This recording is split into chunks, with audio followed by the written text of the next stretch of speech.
Before we get into it, if you enjoyed these videos, please hit the like and subscribe button, and keep in mind that these are my own thoughts, opinions, and ideas.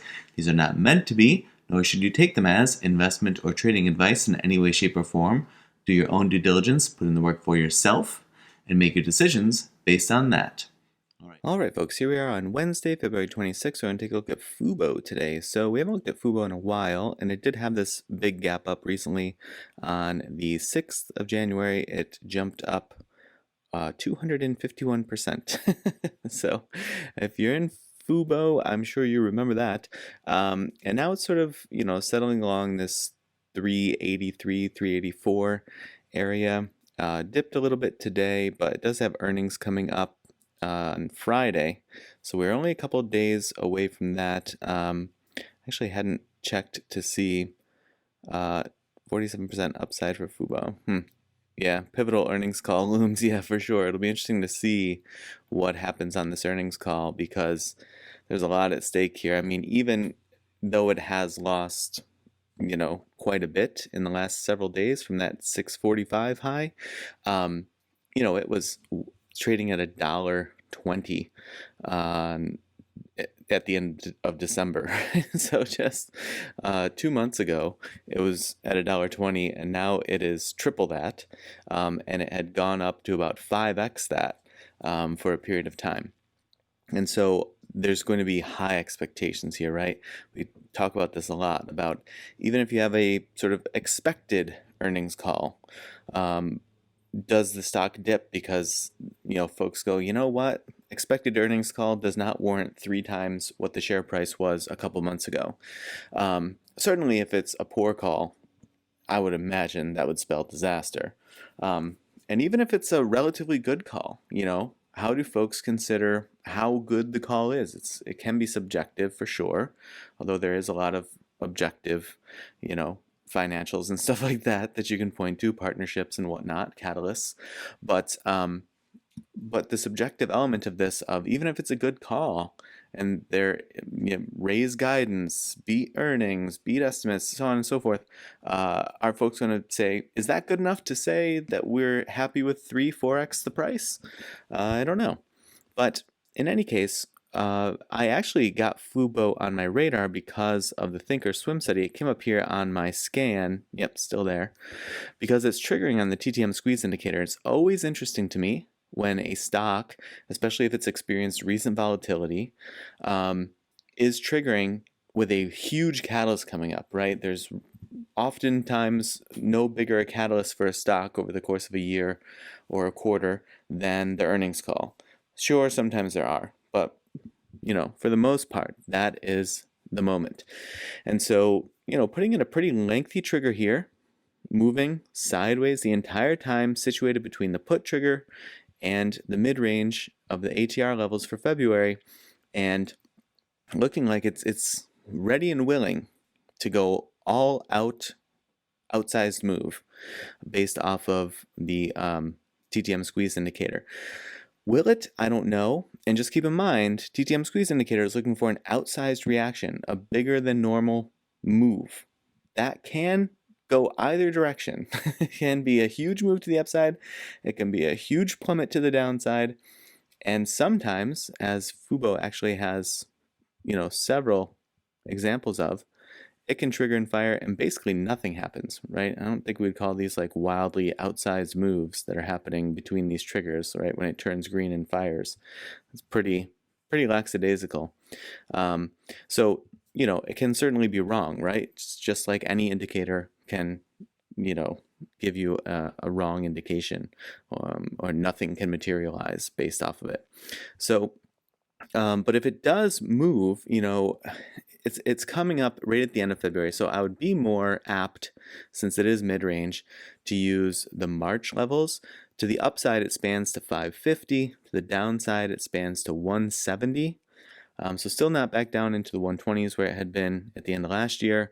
If it does stick to the February levels, the +1 is at $6, and the -1 is down at 208. So still a healthy range there for sure. Now the levels that I have on the Webull chart, so those are the levels from the Thinkorswim study. They are perfectly viable. The degree to which it plays out here, this is a retracement from the big run up to 645 here. So retracement levels that we have are right where it is at the moment is situated near or at this 384 level. Below that we have 321, 322. It's like fractions of pennies annoy me. 233 and then 121, of course, because that's where the bottom was in here. And to the upside, 445, 522, and then here I have 646. So just a smidge above that top out of 645. So we'll see what comes in there. I did check out the short interest. From what I could tell, nothing seemed to be like really crazy. The fee to borrow is relatively low. There didn't seem to be a ton of movement in borrowing shares to short. So I don't necessarily see that picking up steam. Heading into earnings, a lot of this action that we're seeing, this sell-off, may just be folks feeling like we talked about at the top of the video, folks feeling just kind of uncomfortable with like, I kind of feel like even if we get a good earnings, maybe we still plummet. And so, the degree to which folks are feeling that, yeah, that could be a tough sell. But if it does come down to fill this gap, it would get into the gap at 304, and it would fill the gap. This is going to be a lot, but it would fill the gap at 148. So, yeah, it would be pretty painful for the holders if they had to sort of suffer through all of that. Large scale orders coming out a bit today. Not a ton of movement recently, but I mean, it has been holding relatively steady and sideways, consolidating within this range. And so, that kind of makes sense in that situation. But there are a lot of folks that bought in that upper range. I mean, if this Webull data is correct, as of close yesterday, there was only less than 18% of total profited shares proportion, meaning a bunch of folks are underwater. And, if earnings come in and it doesn't get slaughtered, and it's seen as a decent call, a good call, maybe a really good call, I do wonder if a bunch of those folks are very willing to pile in, dollar cost average down, and try to, turn that trade around. Maybe. That could certainly add some buying pressure if that does come into play a factor, but, I'm not certain that it will, and a lot just does ride on what comes from this earnings call and how is it perceived by investors. We do see that short-term EMAs starting to threaten bearish crossover here.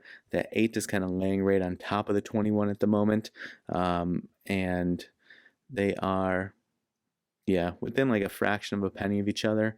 Looks like the 8 is slightly below the 34, so I guess that is just bearishly crossing over. But it is trying to catch support or kind of like wrestle with at least that 34 EMA, the red one, at the moment. See if that comes into play. If it does take a big hit at earnings or whatever, the 183 is situated down here around 240 at the moment. And these are dynamic, of course, so these will shift a little bit as additional price action gets put in.